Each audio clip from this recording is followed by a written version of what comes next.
আল্লাহ তাআলা কিয়ামতের ময়দানে যেই দিন বন্ধু তার বন্ধুকে চিনবে না, মা তার সন্তান থেকে পলায়ন করবে, বাবা তার মেয়েকে দেখলে পলায়ন করবে, নেতা তার প্রজাদেরকে দেখলে পলায়ন করা শুরু করে দিবে। সেই দিন কেউ কাউকে চিনবে না। এলাকাবাসীর লোকদেরকে দেখলে পলায়ন করা শুরু করে দিবে। সেই দিন হাসরের ময়দানের অবস্থা এমন ভয়ঙ্কর হবে, মাথার হাত উপরে সূর্যটা হবে, মাটির জমিনটা তামা হয়ে যাবে। মানুষ গরমের কারণে নাকের ছিদ্র দিয়ে কানের ছিদ্র দিয়ে ঘাম বের হওয়া আরম্ভ করবে। ভয়ঙ্কর এক অবস্থা হবে, কেউ কারো দিকে তাকানোর কোন সুযোগ থাকবে না, শুধু নফসি নফসি বলতে থাকবে। মা ফাতিমা রাদিয়াল্লাহু তাআলা আনহা বলে, ইয়া রাসূলুল্লাহ, সেই দিনের অবস্থা এতই কি ভয়ঙ্কর হবে? আল্লাহ রাসূল বলে, মারে, সেই দিনের অবস্থা এত ভয়ঙ্কর হবে যা আমি তোমাকে বলে বুঝিয়ে শেষ করতে পারবো না। সেই দিনের অবস্থা এমন হবে, মানুষগুলো ঘামের সাগরের ভিতরে হাবুডুবু খাইতে থাকবে, সাঁতার কাটতে থাকবে, একে অন্যের দিকে কোনো তাকানোর কোনো সুযোগ থাকবে না। উলঙ্গ অবস্থায় সবাই মালিক আল্লাহ তাআলার সামনে দাঁড়িয়ে থাকবে। সেই দিন আল্লাহু রাব্বুল আলামিন 7 শ্রেণীর মানুষদেরকে আল্লাহ তাআলা কুদরতি ছায়ার মধ্যে ছায়া দান করবেন। তাদেরকে আল্লাহ তাআলা একত্রিত করে আল্লাহ রাব্বুল আলামিন তাদেরকে কুদরতি ভাবে রাখবেন। তাদের কোনো কষ্ট হবে না, তাদের কোনো ভয় থাকবে না। লা খাউফুন আলাইহিম ওয়ালা হুম ইয়াহজানুন।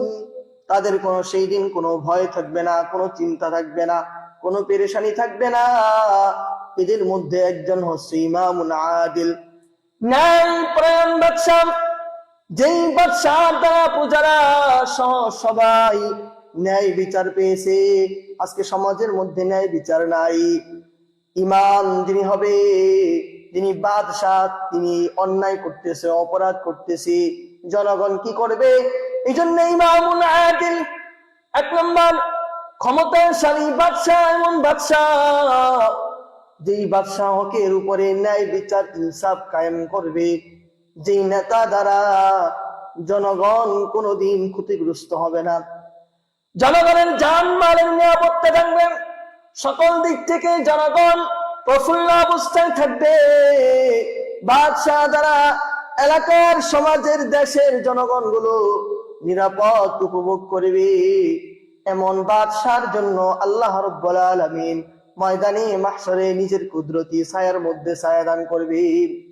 ওয়াশাবুন নাশা ফি ইবাদাতিল্লাহ।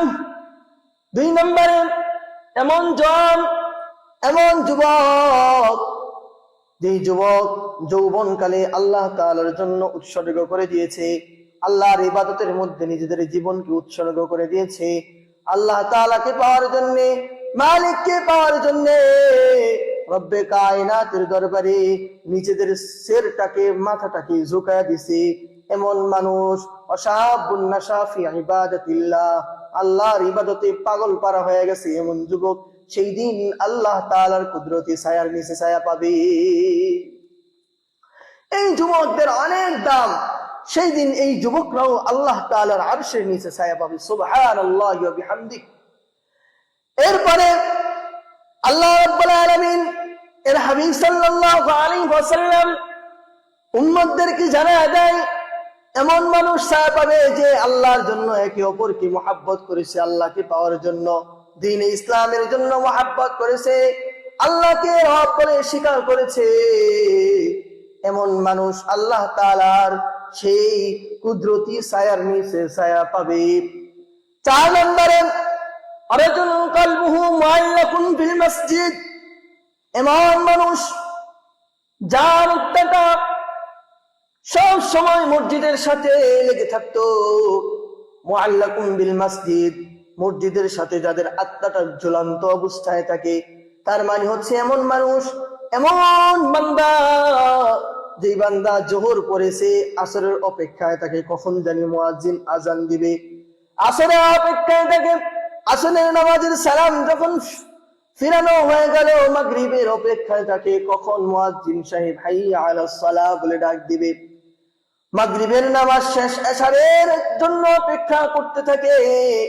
এইভাবে রাতের বেলাও ছটফট করতে থাকে, কখন জানি মালিকের জন্য আওয়াজ চলে আসবে, আসসালাতু খায়রুম মিনান নাওম।